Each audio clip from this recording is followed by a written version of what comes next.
মেয়েদের বড় ত্যাগ দিতে হয়। যে ঘরে জন্ম হয়েছে সেই ঘর ছেড়ে চলে যেতে হয়। যেই উঠানে খেলে বড় হয়েছে সেই উঠানটাকে চিরতরে শেষ করে দিতে হয়। একটু ভালো করে দেখলে দেখা যায় মেয়েদের কিন্তু আসলে কোনো ঘরই হয় না। বাবার কাছে থাকলে বাবার বাড়ি, স্বামীর কাছে থাকলে স্বামীর বাড়ি, ছেলের কাছে থাকলে ছেলের বাড়ি, নিজেদের আসলে কোনো বাড়ি হয় না। মা জাতি বড় অদ্ভুত।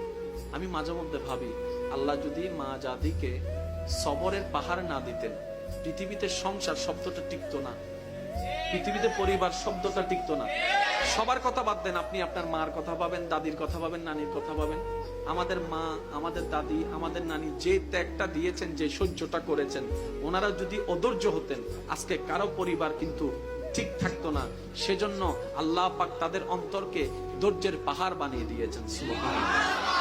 এগুলা ওনাদেরকে বেতন দিয়ে কিংবা ওনাদেরকে বিনিময় দিয়ে এটার নিয়ামত পাওয়া যাবে না, এটা শুকরিয়া আদায় করা যাবে না।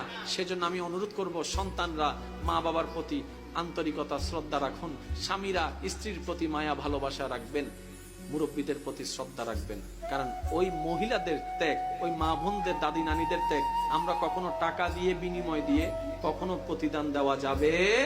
আমরা দিতে পারি একটা ভাবে, প্রতিদান নয়, সেটা হচ্ছে মায়া দিয়ে, ভালোবাসা দিয়ে, সম্মান দিয়ে। আল্লাহ আমাদের সবাইকে বুঝার তৌফিক দান করুন। এবার ইমানদার ভাইরা একটু মনোযোগ দিবেন। কষ্ট হচ্ছে আপনাদের? সবকিছু কোরআনে, কোরআনটা আল্লাহ ফিট করে দিলেন নবীর অন্তরে। ঠিক আছে, এই কথাটা একটু মনে রাখবেন। এবার সামনে আসেন। প্রথমে বিয়ে দিবেন কাকে? বড়জন, তারপরে সেজ, তারপরে ছোট। 1 2 3 4 5। আমি আবার বলছি, একটু ইসলাম কি মারামারি শিখায় না মহাব্বত শিখায়? আপনারা বলেন ইসলাম কি মারামারি শিখায় না মহাব্বত শিখায়? ইসলাম কি হিংসা শিখায় না আন্তরিকতা শিখায়? আরে ইসলাম তো সেই ধর্ম, নবী রাহমাতুল লিল আলামিনকে যখন তায়েববাসীরা পাথর দিয়ে স্বাগতম জানিয়েছে, নবী রাহমাতুল লিল আলামিন বদদুয়া দেওয়ার বদলতে দোয়া দিয়ে ফেরত এসেছেন। সুবহানাল্লাহ। নবীর রাস্তায় কাটা বিছাই দেন ওয়ালাকে নবী দেখতে গিয়েছেন। আপনি আমি সেই নবীর উম্মত।